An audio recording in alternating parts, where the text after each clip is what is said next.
सिंधुदुर्ग जिल्ह्यातील दोडामार्ग भागातील शेतकऱ्यांसमोर जे संकट असतं ते काही नवं नसतं. कधी हत्तींचं असतं तर कधी चक्रीवादळाचं असतं. यावेळेला चक्रीवादळाने कशा पद्धतीने इथल्या शेतकऱ्यांचा घात केला आपण पाहत आहे. संपूर्ण जर बागायती बघितलं तर ही संपूर्ण ही जी केळी बागायती आहे ती संपूर्णपणे कशी जमीन उद्ध्वस्त झाली ते आपण पाहत आहे. जवळजवळ 45,000 केळीच्या बागा झाडं होती आणि ती या चक्रीवादळाने पूर्णपणे कशा पद्धतीने जमीनदोस्त झाली आपण हे चित्र पाहत आहे. काल संध्याकाळी गारा पडल्या, त्याच्यानंतर चक्रीवादळ झालं आणि त्याच्यानंतर संपूर्ण दोडामार्ग भागातील ह्या ज्या केळी बागायती होत्या त्या अशा पद्धतीने नष्ट झाल्या. सिंधुदुर्ग जिल्ह्यात दोडामार्ग भागात मोठ्या प्रमाणात शेतकरी आहेत ते केळीच्या बागायती करतात. माझ्यासोबत इथले काही शेतकरी आहेत. काय सांगाल किती वाजता हे वादळ झालं आणि कशा पद्धतीने वादळाने ह्या ज्या केळीच्या बागा आहेत त्या नष्ट झाल्या? साधारण 4 ते 4:30 सुरू झालं वादळ आणि पाऊस वारा वगैरे मोठा आला आणि भरपूर भरून नाही येणार आहे. मी आयुष्यात बघितलं नव्हतं एवढं नुकसान झालं आहे हे केळींचं. मी एवढं वर्ष आता 20-25 वर्ष केळी लावतात लोक, एवढं बघितलं नव्हतं. हे आता हे असं घडलं आहे त्याच्यामुळे मला वाटतं हे न भरून येणारं नुकसान आहे. कधी आयुष्यात म्हणजे माणसाला ह्याचं कर्ज काढून लोक हे शेती करतात आणि मजूर ठेवतात. आपलं पोटावर हे करून पिळ मारून हे आपलं हे शेतीसाठी पोटासाठी हे करतात. ते कधी न येणार नुकसान भरपूर मिळायला पाहिजे, शासनाची आम्हाला विनंती आहे.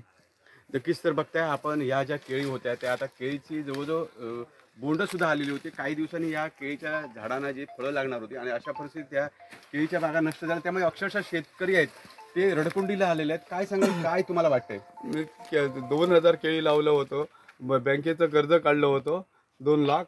ते सर्व हे झालं. आता काय करू? आता 20 घेऊन मारायची पाळी आहे. तेव्हा तुम्ही काहीतरी बघा आणि देवाने काहीतरी तुम्हाला मदत द्यायची आणि आम्हाला काहीतरी शेतकऱ्याला करायची, एवढंच काय ते बघा. आम्हाला आता काय आहे ना, आमच्याकडे पैसा नाही, काय नाही. आता होता तर पैसा सगळा सरकार हे केळीला घातला.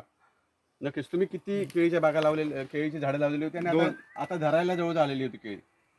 बोंड सगळे आल्या होते, अर्ध्याशा बोंड आल्या होत्या. म्हणजे 2,000 केळी लावली होती, 1000भर बोंड आली होती आणि आता ती केळी वाचली मारून जरा लेट झालं त्याच्यामुळे असं झालं. वादळ आलं ते तुम्ही बघा. आता काय आता करू आम्ही? आता बँकेचं कर्ज काढलं आहे तर एक तर आणि आता एक तुम्ही आता देवा काळजी त्याची, तुम्ही आता ते करायचं काम.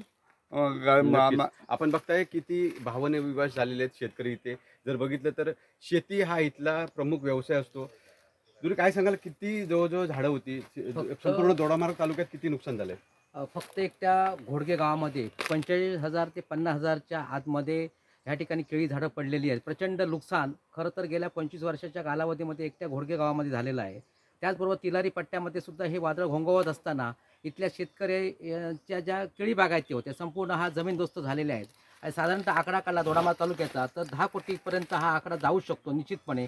काही घरावरती सुद्धा नारळाची झाडं वगैरे या दोडामार्ग तालुक्यामध्ये पडलेली आहेत. मला सरकारकडनं एवढीच विनंती आहे की 50% नुकसान भरपाई तात्काळ शेतकऱ्यांना देण्यात यावी, जेणेकरून पुन्हा शेतकरी पावसापूर्वी आपली शेती ह्या ठिकाणी उभी करू शकतात. आणि जर असं केलं नाही तर निश्चितपणे ह्या इथल्या सुद्धा शेतकऱ्यावरती आत्महत्येशिवाय पर्याय राहणार नाही. नक्कीच. बघताय आपण हा अवकाळी पाऊस होता. खरं तर हा महिना फेब्रुवारीचा महिना आहे आणि या फेब्रुवारीच्या महिन्यात अशा पद्धतीने या केळीच्या बागा संपलेल्या आहेत. मला सांगा थोडक्यात काय किती कसा पाऊस लागला आणि कसं वातावरण होतं काल या इथे? काल 4 वाजताच्या सुमारास दमट हवामान झालं आणि मोठा पाऊस आला, वारा आला, गारा पडल्या आणि 1 तास पाऊस लागत होता. त्यामुळे सगळं नुकसान झालेलं आहे. नक्कीच. तर आता आपण जिथे नुकसान झालं त्या केळीच्या बागायतीमध्ये आहोत आणि कशा पद्धतीने इथलं नुकसान झालं ते पाहत आहे. शेतकरी अक्षरशः हैराण झाले आहेत, कारण आता कुठेतरी शेतकऱ्यांना यातून पैसे मिळणार होते आणि अशाच परिस्थितीत या केळी बागायती नष्ट झाल्यात. त्यामुळे शेतकऱ्यांना तातडीने सरकारने मदत करावी अशा पद्धतीची मागणी दोडामार्ग भागातील शेतकरी करतायत. विकास गावकर, TV9 मराठी, सिंधुदुर्ग, दोडामार्ग.